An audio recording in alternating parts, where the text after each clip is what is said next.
We've all found ourselves in conversation and felt attacked. Like, we started off talking about one thing, and then the other person twisted our words, and before we knew it, we lost our cool, lost respect in their eyes, and maybe even acted like a jerk.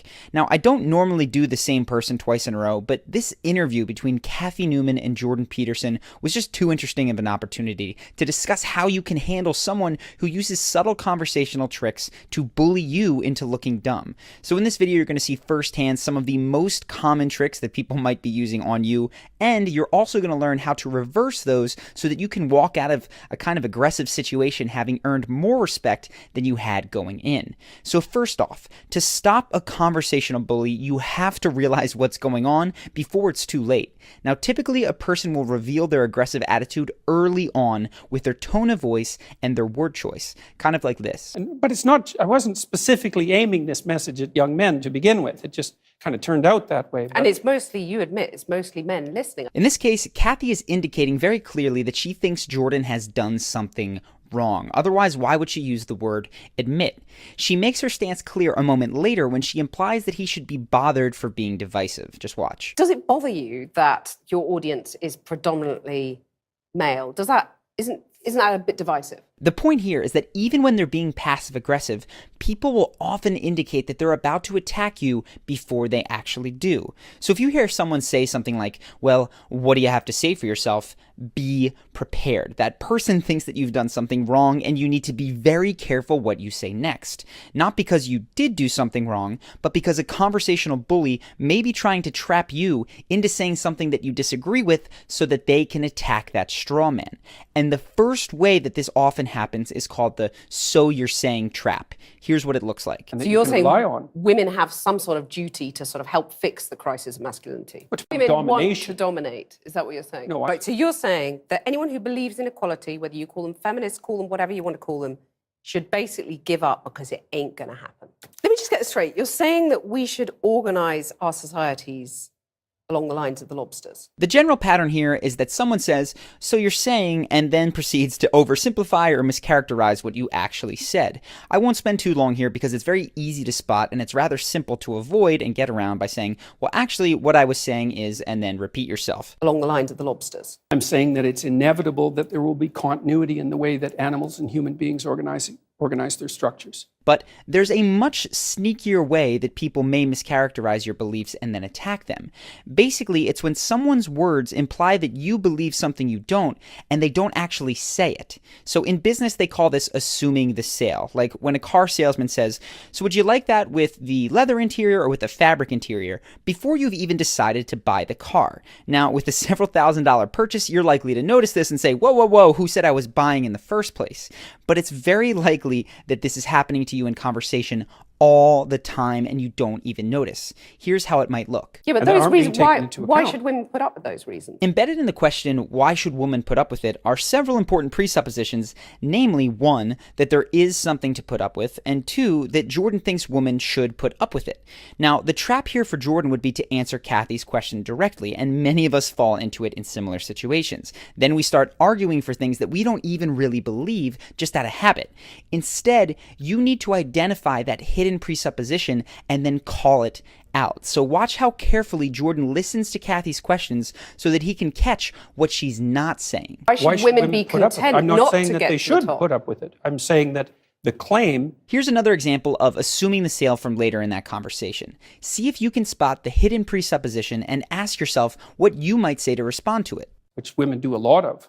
But why shouldn't women have the right to choose not to have children? So what's the hidden presupposition? That Jordan thinks women must have children. And of course, he defends a woman's right to make any decision about that she wants. The right to choose those demanding careers. They do. They can. Yeah, that's fine. But you're saying that makes them unhappy. Here's one more example. See if you can spot the hidden presupposition here. So you're not going to say to your followers now, quit the abuse, quit the anger. Did you catch it? The presupposition is that Jordan's followers are abusing people. Now, he can't answer that question directly. He has to address that hidden point first, and he does. Well, we'd need some substantial examples of the abuse and the anger before I could detail that question. There's a lot of it out there. When I cut the clips like this, it makes it very easy to see these hidden presuppositions, but in real time this can be difficult. One simple thing that you can do to make it easier on yourself is to purposely assume a relaxed posture, as Jordan does throughout this entire conversation. Now, this posture actually helps you to think less frantically because your body is signaling to your brain that everything is okay, you're in control. You will also want to give yourself some time to pause after each question, which Jordan definitely does. In addition, you're going to want to study up on frames and frame games, because there's clearly a whole level of conversation that is going on behind the words. Now, I've talked about this in other videos, specifically the one on Tyrion Lannister from Game of Thrones, and I'll leave a link to that in the description if you want to check it out. Moving along though, the last clip contains a small example of the third conversational bully tactic in this video, which I'm naming the smash technique. Take a look. So you're not going to say to seriously your not the followers same. now, quit the abuse, quit the anger. It's subtle here, but Kathy smashes together two very different terms, abuse and anger. Now, by ending on anger, it'd be easier for Jordan to just forget it and answer the question, but that would tacitly accept that his followers were abusing people. That's why the smash technique is so frustrating. People are embedding hidden statements that you actually disagree with and then moving through them before you have the time to voice that disagreement.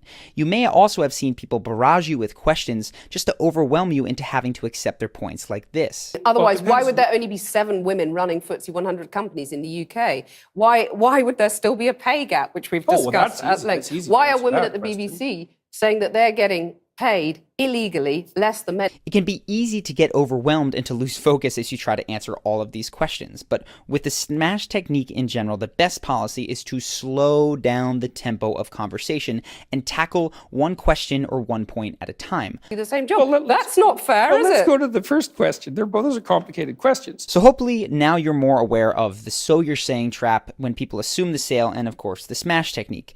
This moves us to the second section of this video, which is how to persuade someone in these kinds of situations. And I will say, it seems to me that it doesn't look like Jordan is necessarily trying to change Kathy's mind, but simply to debate in front of an audience. There are still some valuable tips to be gleaned from this video and a few things that I'd add.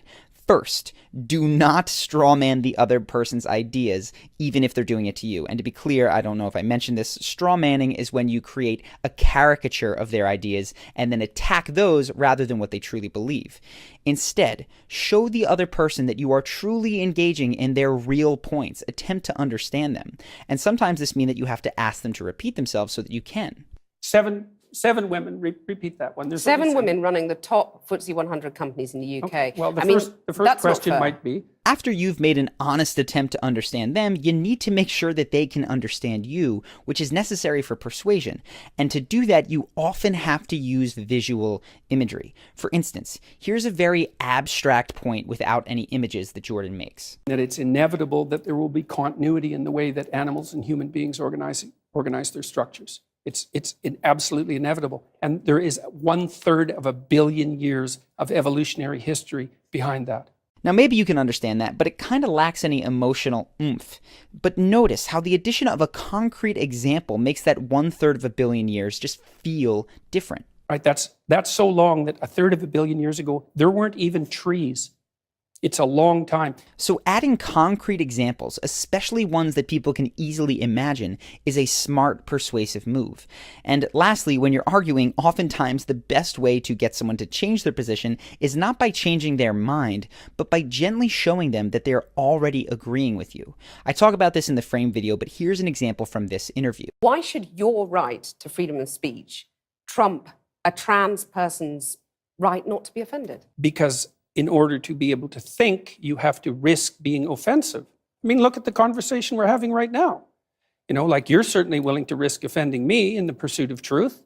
Why should you have the right to do that? It's been rather uncomfortable. This is huge. Jordan is no longer arguing that her point is wrong. He's arguing that she already agrees with him. Her behavior and her previous statements demonstrate that she cares more about free speech than not offending people. And then Jordan doesn't try to make this point wrong. He shows her how they're actually very much in alignment. You're doing what you should do, which is digging a bit to see what the hell's going on. So And do that is you- what you should do. But And you're do you exercising think- your freedom of speech to certainly risk offending me. And that's fine. I think more power to you as far as I'm concerned. And then, of course, Kathy feels stumped because she does actually agree with Jordan and she's proven it herself. People have a strong desire to remain consistent with things they've already said and done, so oftentimes this becomes one of the few ways to persuade someone who's really dug in their heels. You're basically showing them that they don't have to move in order to agree with you. They already do right where they're dug in. And then, of course, Jordan hits her with the gotcha. There, and I'm just trying to work that out. I mean, Ha, gotcha. you have got me. You have got. Now, even though I laughed at that phrase at the time I was watching the interview, I have to say that last bit, gotcha, does not improve Jordan's persuasive case. It actually makes Kathy feel silly and wrong, as opposed to happy to discover that she and Jordan are really on the same team all along. And if I had to give one last point of constructive criticism, it would be that Jordan answered all of Kathy's questions rather than trying to proactively address her deeper, unstated emotional concern. And in my opinion, that emotional concern is that Jordan is her enemy, that if he believes something, it must be against her interests. If Jordan could have found that and pointed to a more common ground that they share, which we all of course have, I don't think the interview would have continued in such an argumentative fashion. But Jordan's role isn't necessarily to convince Kathy Newman of anything, it's to debate for an audience and to promote his book, which I think he did at an A+ level. If you think that I missed something or you